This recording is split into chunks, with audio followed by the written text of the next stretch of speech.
Assalamualaikum warahmatullahi wabarakatuh. Bertemu kembali pada mata kuliah pengantar pendidikan. Nah, pada pertemuan kali ini kita akan membahas tentang asas-asas pendidikan. Apa itu asas-asas pendidikan? Berarti asas pendidikan itu adalah kebenaran suatu dasar pelaksanaan pendidikan.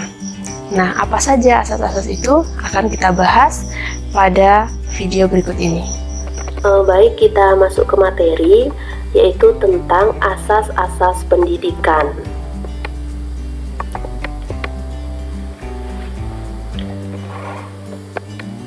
Nah, apa itu asas pendidikan? Sebelumnya kita harus tahu dulu asas itu apa gitu. Asas itu berarti dasar atau sesuatu yang menjadi tumpuan berpikir. Nah, kalau asas pendidikan itu sendiri yaitu kebenaran yang menjadi dasar pelaksanaan pendidikan. Jadi kebenaran ini berlaku universal atau menyeluruh ya, dan juga dipengaruhi oleh karakteristik suatu bangsa. Nah, asas pendidikan Indonesia tentunya juga dipengaruhi oleh karakteristik bangsa Indonesia. Karakteristik bangsa Indonesia ini telah kita bahas ya kemarin pada pertemuan sebelumnya, yaitu tentang landasan kultural pendidikan. Nah, jadi apa asas-asas dari pendidikan itu sendiri? Yang pertama yaitu asas Tuturi Handayani. Asas Tuturi Handayani ini merupakan asas pertama dari asas perguruan kebangsaan taman siswa. Nah, asas perguruan kebangsaan taman siswa ini ada 7. Apa saja? Yang pertama, setiap orang mempunyai hak untuk mengatur dirinya sendiri dengan mengingat tertibnya persatuan dan peri kehidupan umum. Lalu 2, bahwa pengajaran harus memberi pengetahuan yang berfaedah, yang dalam arti lahir dan batin dapat memerdekakan diri. Jadi tentu pengetahuannya itu harus yang bermanfaat. Lalu yang ketiga, bahwa pengajaran harus berdasar pada kebudayaan dan kebangsaan sendiri. Nah, itu secara kulturalnya ya, bahwa pengajaran harus berdasar pada kebudayaan dan kebangsaan sendiri. Lalu yang keempat, pengajaran harus tersebar luas sampai dapat menjangkau kepada seluruh rakyat. Kemudian yang kelima, bahwa untuk mengejar kemerdekaan hidup yang sepenuh-penuhnya lahir ataupun batin, hendaklah diusahakan dengan kekuatan sendiri.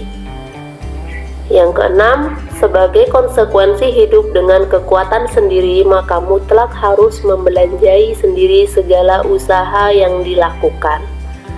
Yang ketujuh, dalam mendidik anak-anak perlu adanya keikhlasan lahir dan batin untuk mengorbankan segala kepentingan pribadi demi keselamatan dan kebahagiaan anak-anak. Nah, perlu kita ketahui bahwa perguruan kebangsaan Taman Siswa itu didirikan oleh Ki Hajar Dewantara pada tanggal 3 Juli 1922 ya, dengan berasaskan 7 hal tadi yang sudah dijelaskan.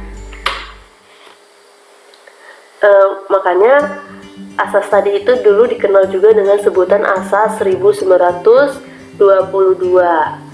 Jadi asas Tuturi Handayani ini dilengkapi oleh Dr. Andes RNP Sostrokartono ya, dengan menambahkan 2 semboyan sehingga pada saat ini menjadi sebuah kesatuan. Jadi Tuturi Handayani kemudian ditambah Ingarso Sungtulada, Ing Madya Mangun Karsa. Jadi tuturinya itu di belakang ya.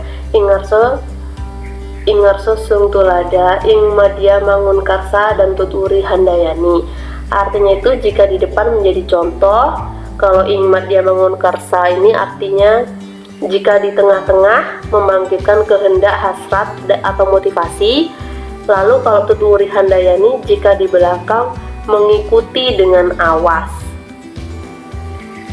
Nah, jadi asas Tuturi Handayani itu dilengkapi dengan Ingarso Sungtulada dan Ing Madya Mangun Karsa. Jadi sangat cocok dengan kondisi pendidikan masa kini dan masa depannya.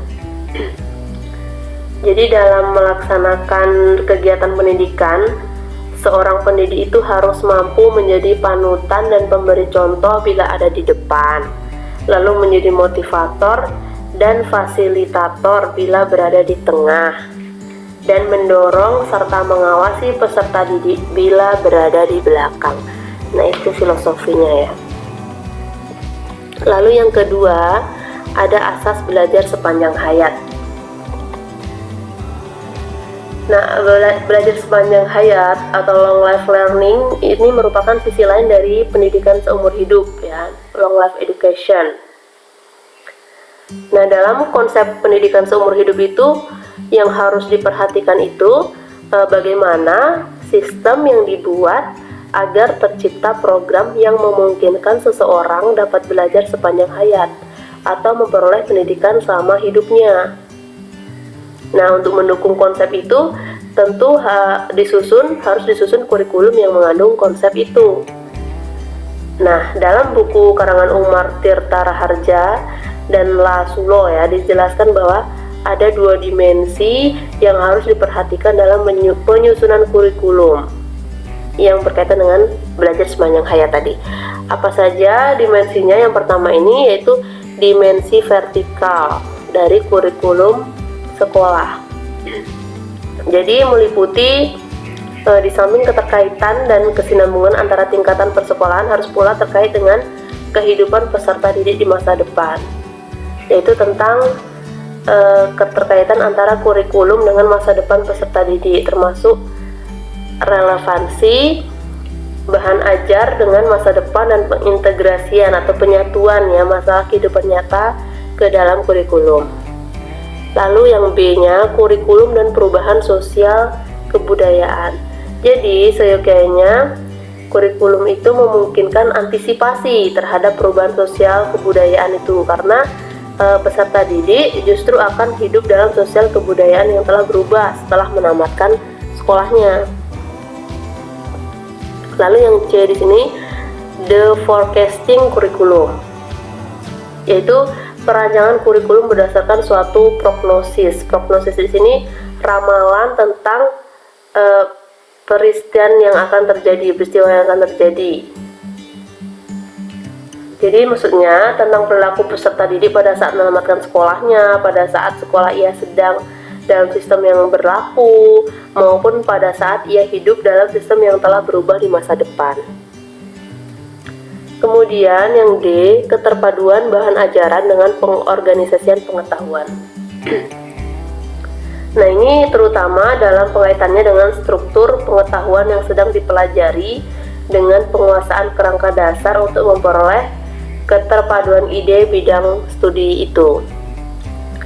Lalu yang E, penyiapan untuk memikul tanggung jawab.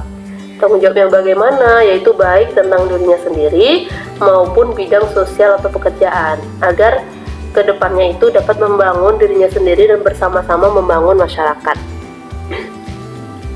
Lalu yang F, pengintegrasian dengan pengalaman yang telah dimiliki peserta didik, yaitu pengalaman di keluarga untuk pendidikan dasar dan seterusnya. Lalu yang G, untuk mempertahankan motivasi belajar secara permanen. Jadi peserta didik ini harus dapat melihat manfaat yang akan didapat setelah mengikuti pendidikan, seperti kesempatan yang terbuka baginya, kemudian tentang mobilitas pekerjaannya, pengembangan kepribadian, dan sebagainya ya. Itu tentang dimensi vertikal dari kurikulum sekolah. Lalu yang kedua ada dimensi horizontal. Dimensi horizontal dari kurikulum sekolah ini yaitu keterkaitan antara pengalaman belajar di sekolah dengan pengalaman di luar sekolah. Nah, apa saja? Yang pertama, kurikulum sekolah merefleksikan kehidupan di luar sekolah.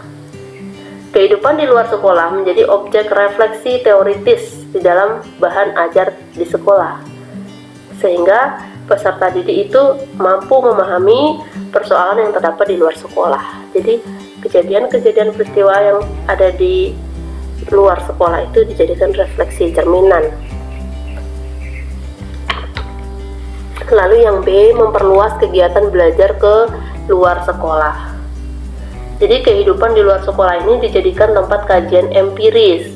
Empiris itu apa? Yaitu pengalaman dari pengamatan atau percobaan atau penemuan, itu ya empiris. Sehingga kegiatan belajar mengajar itu terjadi di dalam dan di luar sekolah. Lalu yang C, melibatkan orang tua dan masyarakat dalam kegiatan belajar mengajar. Nah, baik sebagai narasumber dalam kegiatan belajar di sekolah maupun dalam kegiatan belajar di luar sekolah. Jadi ada pelibatan orang tua dan masyarakat. Itu untuk asas belajar sepanjang hayat ya. Lalu yang ketiga, asas kemandirian dalam belajar. Jadi kemandirian dalam belajar di sini, bagaimana peserta didik itu bisa mandiri dalam melaksanakan kegiatan pembelajaran. Bukan berarti lepas sepenuhnya dari sentuhan guru ya, tetapi guru juga memegang peran lain. Perannya apa?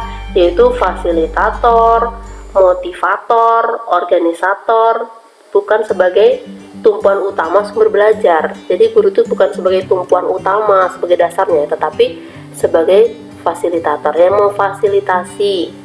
Misalnya ada yang tidak paham baru dijelaskan, memfasilitasi materinya. Lalu motivator berarti memotivasi, memberikan semangat bagaimana cara mempelajarinya. Dan juga organisator, mengorganisasikannya tadi. Nah, di sekolah-sekolah sekarang ini demi mendukung terlaksananya asas kemandirian dalam belajar, para guru menggunakan pendekatan pelajaran yang berpusat pada siswa atau SCL ya, Student Center Learning. Nah, penggunaan SCL ini dilakukan dengan menggunakan metode pembelajaran kooperatif. Kooperatif itu kan berarti kerjasama, bisa dilakukan dengan diskusi. Lalu penyediaan pusat sumber belajar di sekolah-sekolah juga merupakan salah satu implementasi asas kemandirian dalam belajar. Nah, baik, itu penjelasan tentang asas-asas dalam pendidikan. Baik, tadi sudah menyaksikan materi tentang asas-asas pendidikan. Jadi, saudara bisa mengambil intinya, kesimpulannya bahwa asas-asas pendidikan itu terdiri atas asas Tutwuri Handayani, asas belajar sepanjang hayat, dan juga asas kemandirian dalam belajar.